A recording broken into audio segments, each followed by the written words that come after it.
सीखते हैं बिहार बोर्ड द्वारा जारी मैथ के मॉडल सेट 2026 के 66वां ऑब्जेक्टिव को। दोस्तों आप यहाँ देख रहे हैं मॉडल सेट 2026 के 66वां सवाल है। किसी त्रिभुज के शीर्ष के निर्देशांक 8, 12, 0, 8 और 10, 10 है तो इसके केंद्र का निर्देशांक होगा।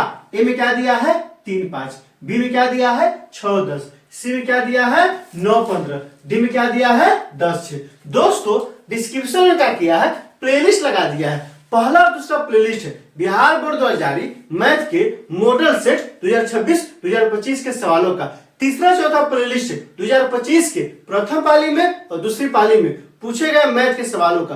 पांचवा प्लेलिस्ट है चूंकि ये कहाँ का सवाल है नियामक ज्यामिति का सवाल है, नियामक ज्यामिति का लगा दिए। आप वहां जाइए उन वीडियो को इत्मीनान से देखिए ताकि समझ बनेगा एग्जाम में किस सवाल पूछा जाता है और आपको कैसे बनाना है। तो आइए इस सवाल को हल करते हैं। यहाँ क्या दिया है दोस्तों, किसी त्रिभुज के शीर्ष का निर्देशांक दिया है। मतलब अगर यह त्रिभुज कौन सा हो गया, यह त्रिभुज हो गया ABC, इसका निर्देशांक दिया है। अगर ये A होगा इसका नियम क्या हो जाएगा 8, 12, कितना हो जाएगा 8 हो जाएगा 12 हो जाएगा। अगर ये B होगा इसका नियामक कितना हो जाएगा 0, 8, यहां से क्या हो जाएगा 0 और 8, इसका नियामक कितना हो जाएगा।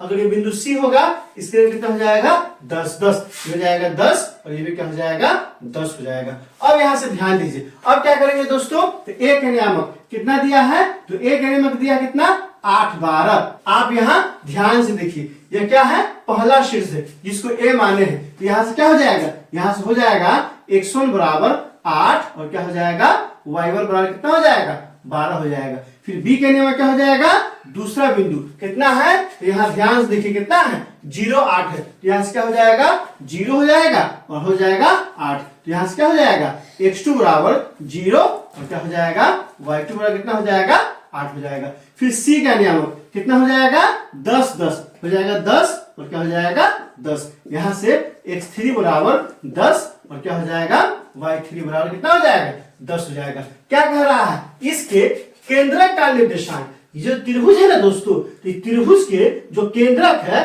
कह रहा है केंद्रक का निर्देशांक निकालने के लिए तो सूत्र होता है, क्या सूत्र होता है, तो त्रिभुज के केंद्रक का निर्देशांक बराबर यहाँ से क्या हो जाएगा x1 plus x2 plus x3 बटा में क्या हो जाएगा 3 हो जाएगा और क्या हो जाएगा y1 plus y2 plus y3 बटा में क्या हो जाएगा 3 हो जाएगा। अब यहाँ से ध्यान दीजिए, यहाँ से क्या हो जाएगा, तो हो जाएगा बराबर, बराबर क्या हो जाएगा x1 का मान कितना है, तो x1 का मान है 8, यहाँ से हो जाएगा 8 और प्लस x2 का मान कितना है 0 है, यहाँ से हो जाएगा 0।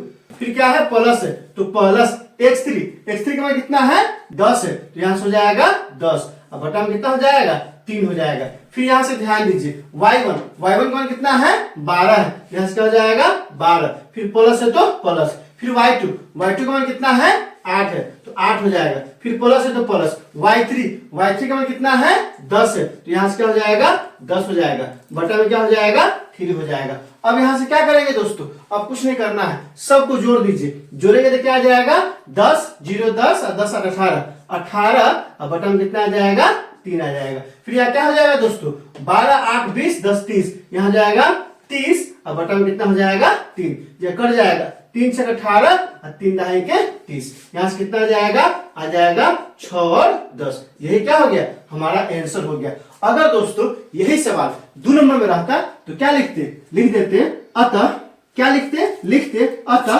त्रिभुज के केंद्र का निर्देशांक कितना आया है, तो आया है 6, 10 है।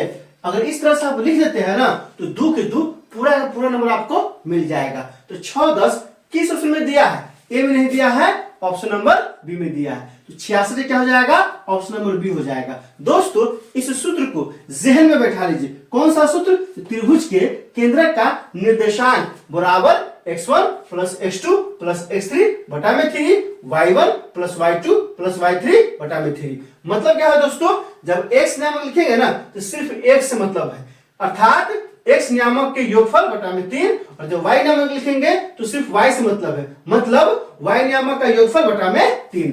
अर्थात क्या हो जाएगा दोस्तों, इससे आप जहन में बैठा लीजिए, क्योंकि जब 1 नंबर पूछेगा ना तो उस समय आपको जहन में जब याद रहेगा तो 1 नंबर आपको आ जाएगा। तो दोस्तों त्रिभुज के केंद्रक का निर्देशांक x1 plus x2 plus x3 बटा में 3, y1 plus y2 plus y3 बटा में 3।